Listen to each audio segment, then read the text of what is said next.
was so incredibly sick. And I asked him, begged him, will you stay? Will you please stay? Can you just not go back and study? I need you to take care of the kids. I can't take care of the kids. I can't do the bedtime routine. Like, I just cannot do it. And he didn't stay. Before my husband started dental school, I thought I had a pretty good idea of what was going to be hard. I knew the finances would be stressful, I knew he would be studying a lot, and I knew our schedule would obviously change. But now that we've completed our first year, some of the things that surprised me most weren't the things I expected at all. So surprise one is that the finances wouldn't be the hardest part. I've talked in several other videos about how that was my number one stressor before we started, was the finances. And we had done a lot of calling and talking to people in the school, the financial department, and all of the things. We had stressed so much about it because that was the thing that we thought was going to be our biggest hurdle, or that was going to be the thing that hung us up the most. And there was actually a little bit in there where we thought that we weren't going to be able to go just simply because of the finances. And of course, they're hard. Learning how to live on student loans and budget that and make everything work, it is hard, but it's definitely not ended up being the thing that has weighed on me the most. What was harder than the finances and the budgeting and the student loans? Definitely the loneliness, carrying everything on my shoulders, and the emotional burden of always being on, always being the mom, but also compensating for the dad role sometimes too. And just all of that together and all of the emotions has been significantly harder than, number one, than I thought it would be, but significantly harder than the finances by far. Surprise number two is that the kids would feel it more than I realized. I think this also is kind of due to the fact that we thought that my husband would be home a lot more than he is. I genuinely felt before we started that it would just be kind of like my husband working a job, and so my kids wouldn't really be affected because, you know, he would have to work. If he wasn't here in school, he would have to work. He'd be gone for work. And so I just didn't think was really going to look any different, and I didn't think that they would be that affected. Because my husband is gone so much, I obviously feel like it affects my older kids more, but the littles, it is sad to see. Our youngest, he'll be 2 in September. He will walk around the house like, dad, you know, like literally looking for his dad. He'll like come into our room and into the bathroom to see his dad in there. Or of course they'll ask, or if they see a picture, you know, he's like, dad. The toddlers, they kind of same thing. Like they're able to understand a little bit more. And so I'm able to say like, dad's at school, and they kind of get it. And they're a little bit more easy to pacify and distract and all of that. But like, they're definitely still asking too. And they'll get sad and beg him to stay or want him to be home. Like you can just tell that they miss him so much and they're so excited when he's here. So that is hard for them, but they are easier to kind of distract. Now, of course, our older ones, they are harder to distract and make okay. And like, it's fine, like he'll be here later, and kind of move on about their business. The older ones are not that way. And because they're older, they process it different. So from them, I hear a lot of, does dad even want to spend time with me? Does dad just not like talking to me? You know, because they're older, take it more personally. That is extremely hard. I did not anticipate that. I didn't think about, oh, he's going to be gone so much. They are going to feel that it is somehow a reflection of his feelings for them, or just like the very complicated dynamics with that. That was not something that I foresaw, because where we had our idea of how much he would be here and he would not, there are times where he doesn't come home for dinner. He's like, I'm just going to study straight through. So when that happens, he doesn't see anybody, especially now that it's summer semester. He will leave a lot of time before the littler ones are awake. And then if he doesn't come home for dinner and doesn't come home till 9:30, 10 o'clock, whatever the case may be, he might not have seen any of the kids the whole day. So sometimes there will be missed dinners, or he'll come and eat dinner, but then has to go back right away, doesn't really have any time to like interact with them. And just in general, sometimes it just is extra hard when he does leave. It's just difficult for them. And just about a week ago, We were all saying our goodbyes at the garage door, and my second oldest is not really super overly emotional, especially about stuff like that. For whatever the reason, she was feeling super emotional, and so we all gave our hugs, said our goodbyes, and we closed the garage door, and she had tears in her eyes, and I was like, what's wrong? And she's like, nothing, I just miss him. That like just kills me as a mom. It hurts so much, and I love my kids, and obviously as their mom don't want them to be hurt, don't want them to have to go through that, but it's like watching somebody that you love miss somebody so terribly and want to be with them, and they can't be with them as much as they want, and so then you have to step in and be the person to provide that support. It's just a lot, and it is just a lot more painful for them, for me, for all of us than I thought it would be. Surprise number 3, support looks a lot different than I thought that it would. So the best way that I can describe this is it's almost like dental and family life are always in competition. They're always fighting against each other, and sometimes family wins, and a lot of times dental wins, and studying and putting in the hours at school that need to be put in for success. So they're always kind of competing against each other. In our first semester, we had a couple very lovely examples of this. So we had a week in there, probably about like a third to like halfway through of first semester, and we had a lot of sickness in the fall. And anyways, the kids had gotten really sick. All of the kids had been really sick, and I had spent the whole week, one would get sick and then the next one, and I spent the whole week taking care of sick kids, obviously by myself. And then it hit the end of the week, I think it was like a Thursday or whatever, and I got really sick. When I run a fever, I am down. I am down for the count, and I was running a really high fever, feeling really awful. I could not even get out of bed. My husband had come home for dinner or whatever.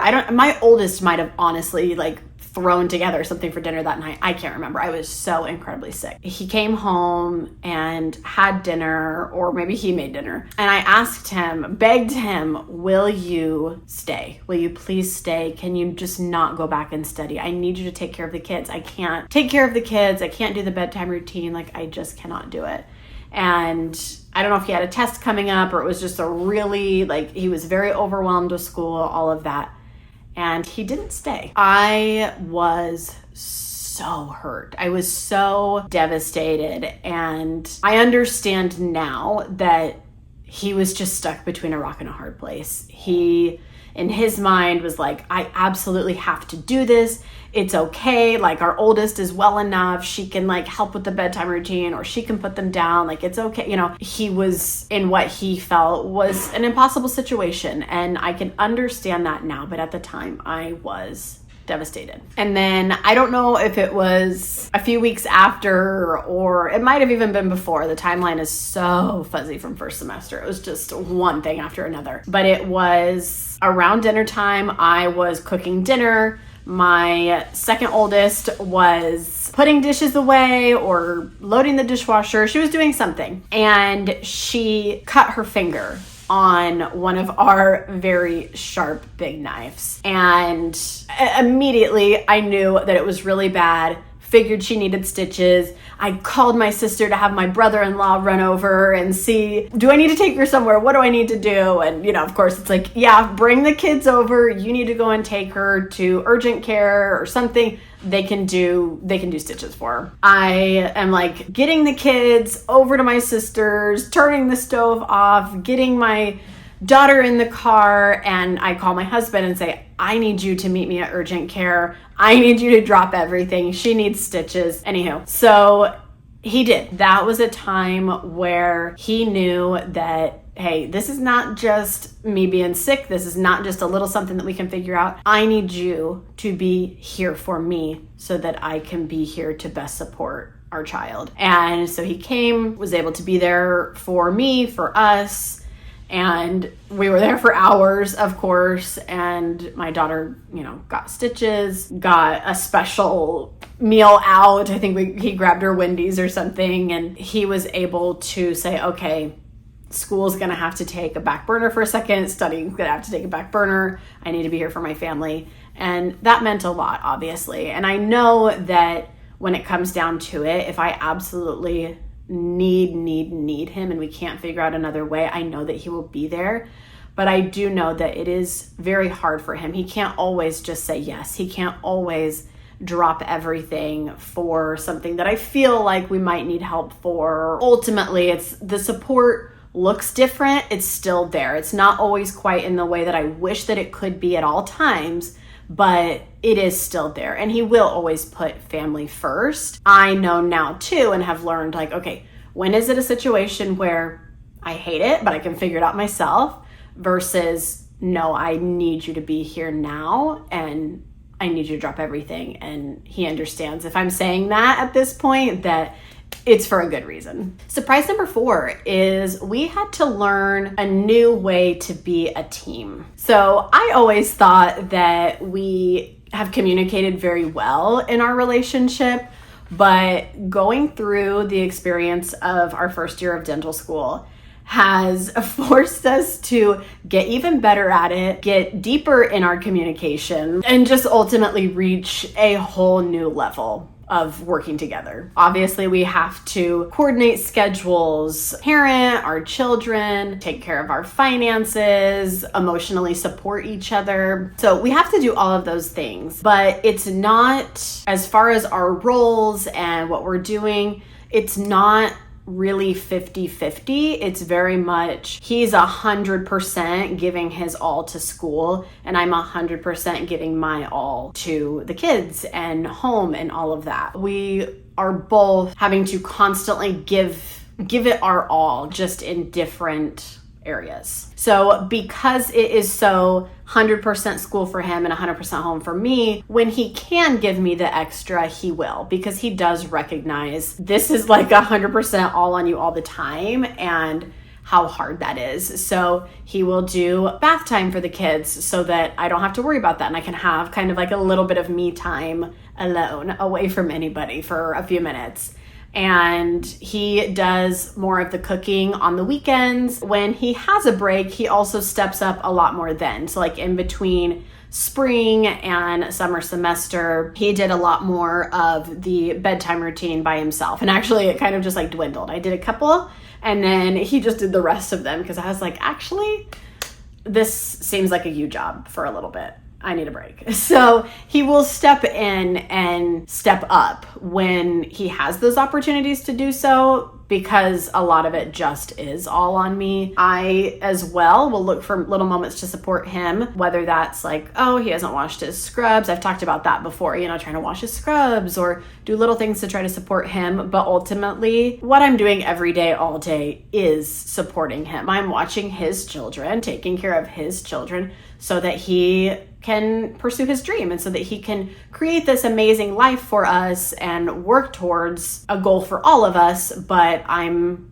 supporting him each and every day in exactly what I do. Surprise number 5 is dental school has actually forced me to think about myself too. So one thing that I never thought about and completely did not foresee at all was him going through school has made me think a lot about my own goals and my identity and my own personal growth. As some of you know, my husband and I have been married 14 years. We met in high school, got married at 18. I got pregnant at 19, and we had our first child when I was 20 years old. So I truly have spent my whole entire adult life married and being a mom. And while I have done cosmetology school and I did work in my mother's salon for about 4 years until I started having my last 3 children back to back to back and realized, okay,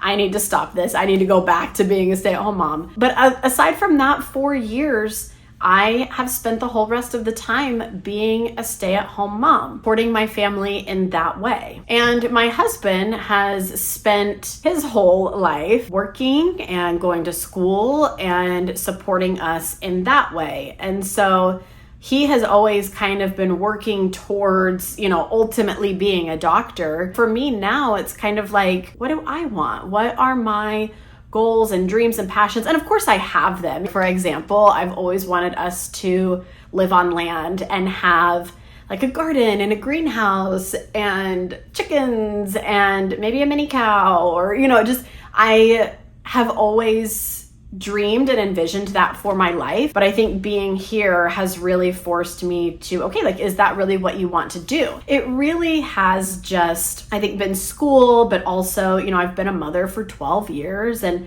just everything kind of colliding and coming together at the same time just really has made me kind of, what do I want? What is going to be my thing? And I think that's why I enjoy making these videos, is because if I can focus on this hobby, this goal of trying to build my channel or help other families, whatever it ends up looking like, maybe years from now, I think that to me is like, this is something that I love doing. I love helping people. What does that look like 5, 10, 15 years down the road? And this experience has just really forced me to think more about that and think more about me. I think ultimately the biggest message for me is my life matters too.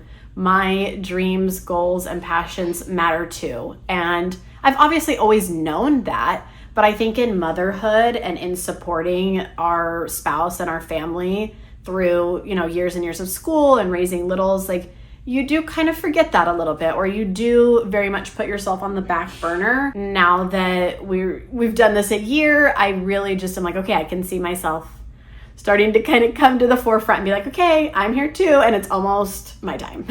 My sixth and final surprise is that dental school has changed everything. It has changed all of us. Everyone in the family has been changed. I've changed, the kids have changed, my husband has changed, our routine and everything about our life, everything looks different. Everyone has been touched by this experience. And that's not a bad thing. I think it's impossible to go through something this significant as a family and to expect to come out on the other side being the same people, being the same family. And ultimately, that's okay. If there's one thing that I have learned after our first year, it's that dental school is so much more than classes, grades, and student loans. It's an experience that impacts the entire family in ways I never fully understood before we started. And while some of the surprises were difficult, many of them also helped us grow in ways I never expected. If you're a current dental school spouse, I'd love to hear from you in the comments below. What has surprised you the most? Thank you guys so much for watching, and I'll see you in the next one.